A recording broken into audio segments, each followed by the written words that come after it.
Hey, welcome everyone to Mystics Outlook. We got Raymond Lyons here, Cardell W. Jr., Wilson Turpin Jr. And, the Washington Mystics. They have one more game before they have pretty much kind of like a week off before they continue league play. This was a Commissioner Cup game today. They hosted the Connecticut Sun. And we saw their defense turn up quite a bit, and they routed the Sun 104 to 67. The building was going nuts as they were, from 85, from the 85th point on. The building was going crazy as they got closer and closer to 100. I think the roof almost came off with Schick Sutton hit the back-to-back threes, and they definitely lost their minds with Sika Kone finally hit the layup that put them over the 100. But I know for me, I wanted to get what you guys think on the game. There was the coach been doing these almost line changes most of the season with the groups and whatnot. I thought that maybe we might have found one of their better lineups. Obviously, we let the numbers, over time, it's a very small sample size, but that group, I think a lot of the reason we may not have seen that group is because of folks health and whatnot. But during today's game, we had maybe a two, because of it being kind of like line changes, a specific line had two shifts, and we saw the game kind of get out of hand during both shifts. The lineup was Sykes, Citron, Exler, 1 through 3, and whoever you want to call it, 4 to 5 in this case. It was Kiki and Aaliyah. And that group, both offensively and defensively, had Connecticut in hell on both ends of the floor.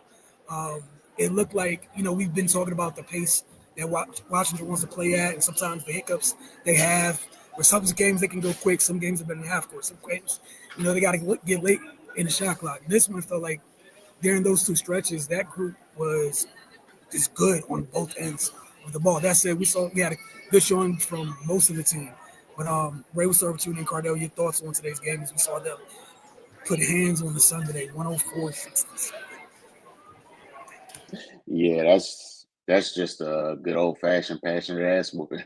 like, but the main thing we saw them dominate inside. They out rebounded them by 20, and they dominated points in the paint as well. The a big strength of theirs throughout the whole year has been their front court, and they really showed out today. Kiki, Aaliyah, and Shakira hit double digits. They rebounded pretty well. They had 22 rebounds between them. So I mean, yeah, they just went to work. Then you mentioned the defensive end as well. It's getting out, forcing turnovers. We saw at one point a couple times Connecticut was able to find open shooters in the corner when they went to the zone, but then they sniffed it out. They tried to run the same play again. Jay played it well, got the steal, got out, got on the break, layup.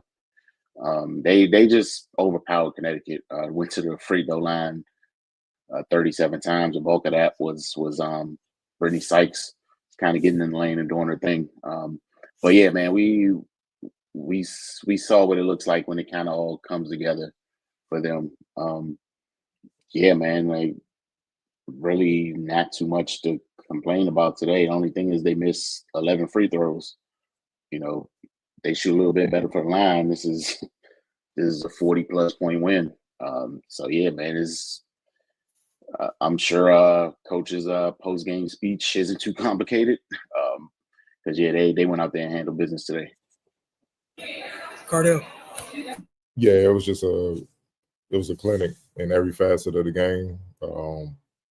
It wasn't just the execution from the Mystics, man. They were the tougher team, more physical. They just imposed their will in every way, man.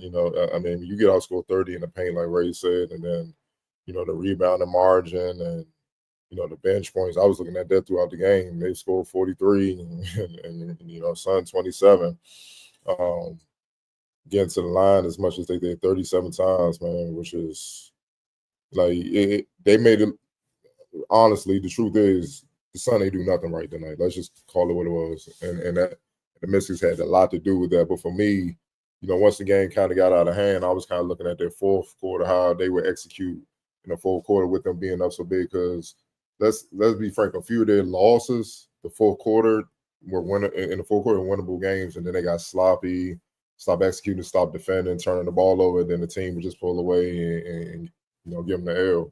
I don't think people understand, coming into this game, the fourth quarter, their numbers is it's like up and down, but it's mostly down for key parts of what they need. Like for one, going into the fourth quarter, coming into this game, Washington had a 104.3 offensive rating, fifth place in the WNBA, pretty good.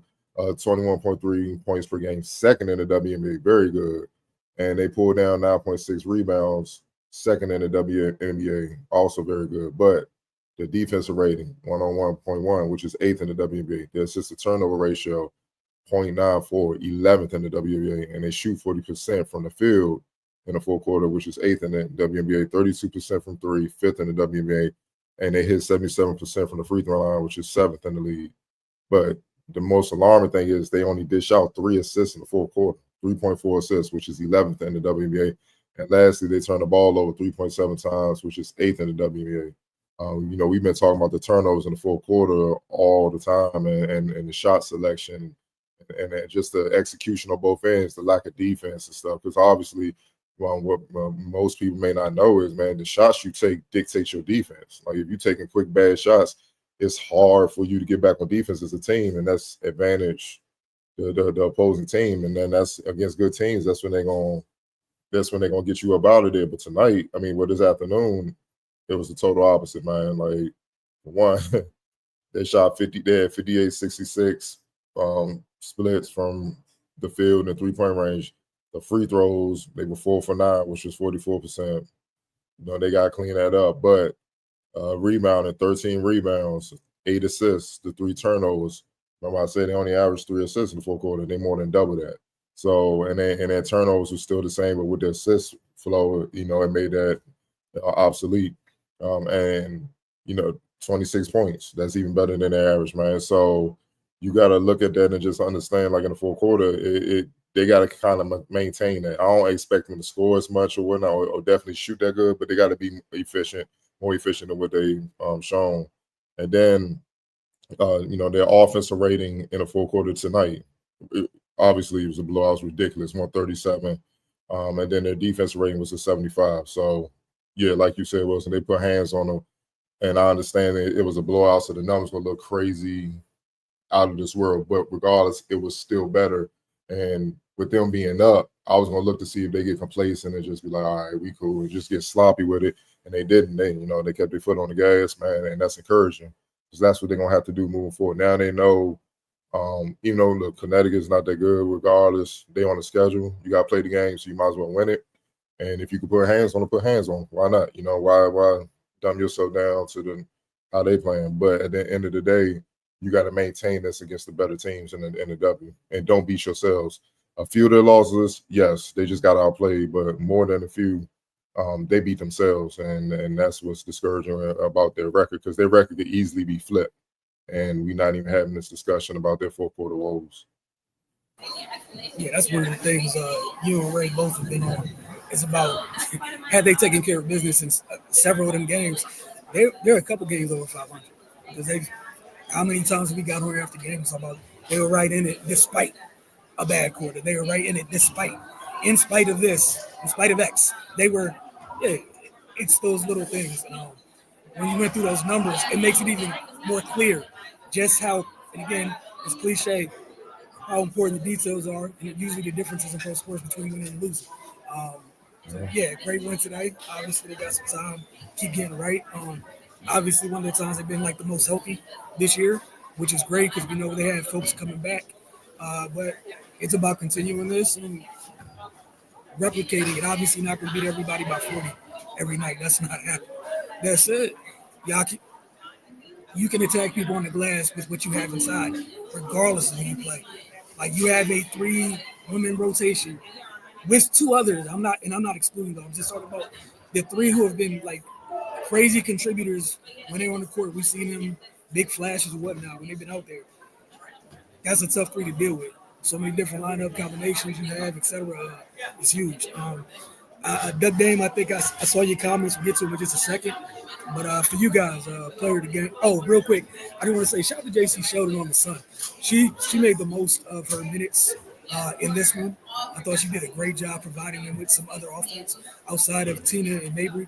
Obviously, we know those are pretty much the only 2 on this scout report as of now in this young season for Connecticut. But credit to her for taking advantage of it. She had a couple huge shots for today for Connecticut in during the middle of Washington runs. That said, play the game for you guys. Oh yeah, Brittany, without a doubt, Yeah. she had her way. To go 50 from the floor and then shoot more free throws is nuts. I think she's leading the league in free throw attempts.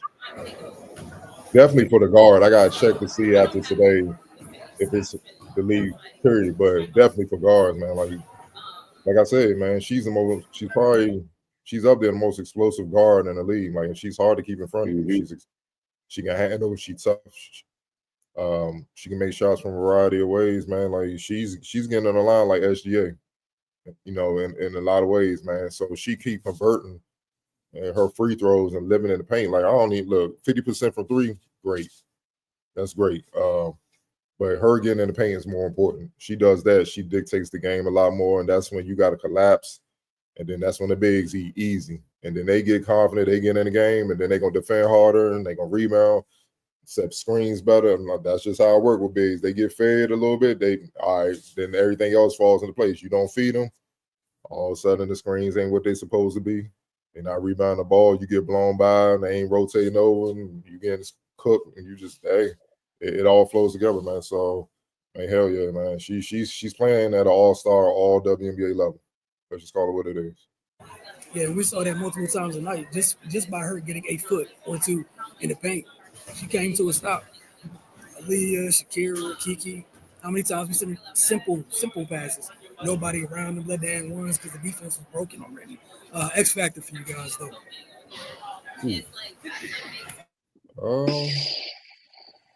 That's tough, man. About to just start going with Aaliyah Austin. I'm just gonna say Aaliyah Austin. Yeah, the bigs as a group, man. They roughed them. They roughed them the whole night. Aaliyah, Kiki Austin. We can just go with that, man. Yeah, Kiki Austin. I was going to throw Emily in there as a middle name with her 9 rebounds too. Just throw the whole group in there, like it really doesn't matter.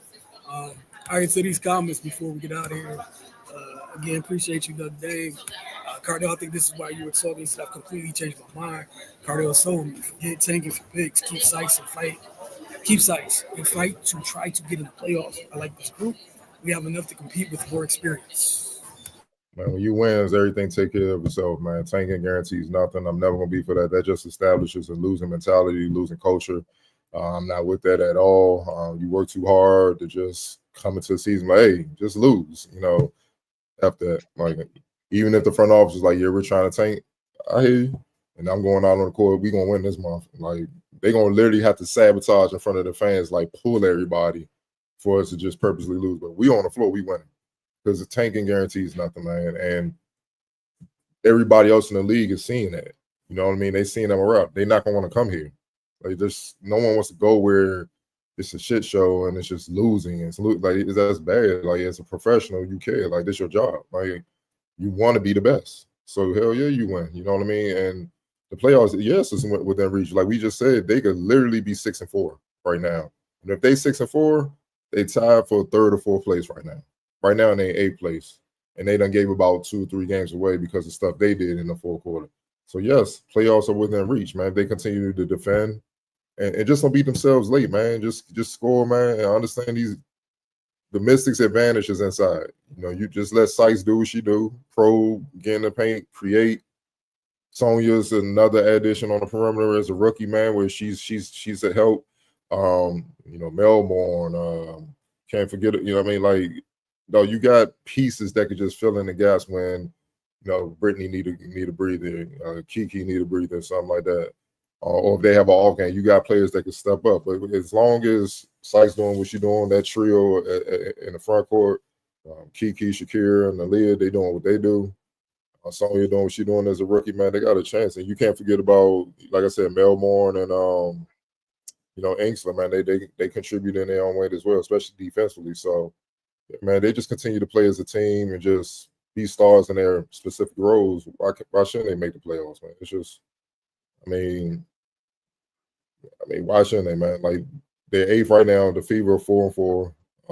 Above them, Seattle's 5-4. Vegas is 4-3. and Phoenix is 6-4. And I just said they should probably be 6-4. So they put together a win streak. They can easily jump those teams, and they right in the mix, man. Trying to lock down home court advantage. So yeah, why not? Right.